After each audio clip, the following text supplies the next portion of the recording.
اے خواتین اسلام، آج کے دور کے اندر تھوڑی سی تکلیف کی بنیاد پر، تھوڑی سی خواہش کی بنیاد پر ہماری وہ بچیاں جو کالج اور یونیورسٹی کی دہلیز میں قدم رکھتی ہیں، یا کہیں پر کسی فارم کے اندر کام کرتی ہیں، یا کسی فیکٹری کے اندر کام کرتی ہیں، یا کسی آئی ٹی ڈپارٹمنٹ میں کام کرتی ہیں، یا کسی گورنمنٹ سیکٹر میں کام کرتی ہیں، پھر کسی سے بھی آنکھ لڑ جائے تو محبت کے اندر اسلام چھوڑ دیا جاتا ہے، اسلام سے رشتہ توڑ دیا جاتا ہے۔ یہ چند دنوں کی زندگی اور چند دنوں کی راحت تمہیں قیامت کے عذاب سے نہیں روک سکتی، آخرت کے عذاب سے نہیں روک سکتی۔ یہ یاد رکھیں اور اچھی طریقے سے یاد رکھیں۔ ان اللہ کی برگزیدہ بندیوں کی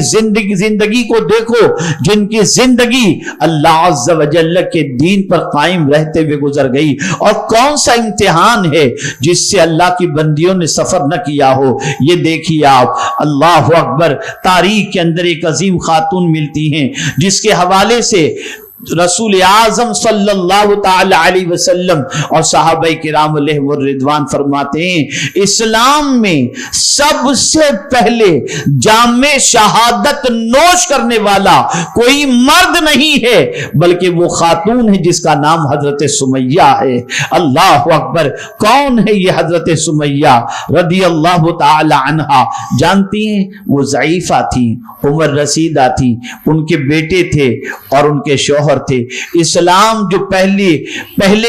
پہلے جن لوگوں نے اسلام قبول کیا، شروع کے 7 لوگ جنہوں نے اسلام قبول کیا تھا، ان میں حضرت عمار بھی ہیں، حضرت یاسر بھی ہیں، حضرت خباب بھی ہیں، حضرت صہیب رومی بھی ہیں، حضرت بلال بھی ہیں، حضرت خدیجہ بھی ہیں۔ یہ بڑوں کی بات کر رہا ہوں۔ مولا علی نے بچپنے میں اسلام قبول کیا، چھوٹے تھے اور اسلام قبول کیا، لیکن بڑے لوگوں میں اسلام قبول کرنے والے جو شروع کے 7 ہیں، اس میں حضرت سمیہ بھی ہیں، ان کے شوہر بھی ہیں اور ان کے بیٹے بھی ہیں۔ یہ ابتدائی دنوں میں انہوں نے اسلام قبول کیا۔ اللہ اکبر، آپ جانتے ہیں بڑھاپے کی دہلیز پر تھی، ضعیفہ ہو چکی تھی، دامن اسلام کو تھام لیا تھا، اور جب ان کے اسلام قبول کرنے کا علم لوگوں کو ہوا تو وہ جانتی تھی کہ اس کی سزائیں کتنی سخت ہوں گی، کتنی تکلیفوں سے گزرنا پڑے گا۔ اللہ اکبر، حضرت سمیہ کی دعوت پر ان کے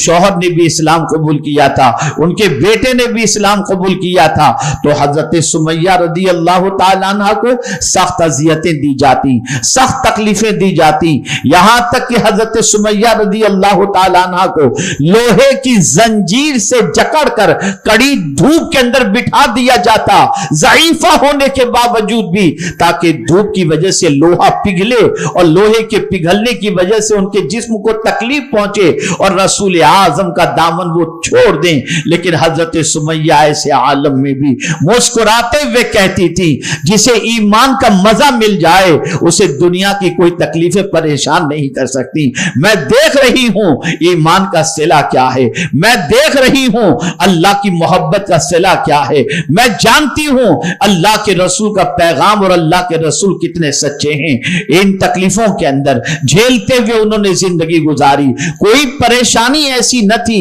جو ان کے سر سے نہ گزرتی ہو، لیکن اسلام نہیں چھوڑا، دامن اسلام نہیں چھوڑا، ثابت قدمی کا مظاہرہ کیا، یہاں تک کہ ایک مرتبہ ابو جہل نے حضرت سمیہ سے کہا، اے ضعیفہ، اس نے توہین آمیز لفظ استعمال کیا۔ میں اس صحابیہ کے سلسلے میں اس لفظ کو نقل کرنا نہیں چاہتا، لیکن ادب کے ساتھ کہوں گا۔ اس نے کہا، اے ضعیفہ،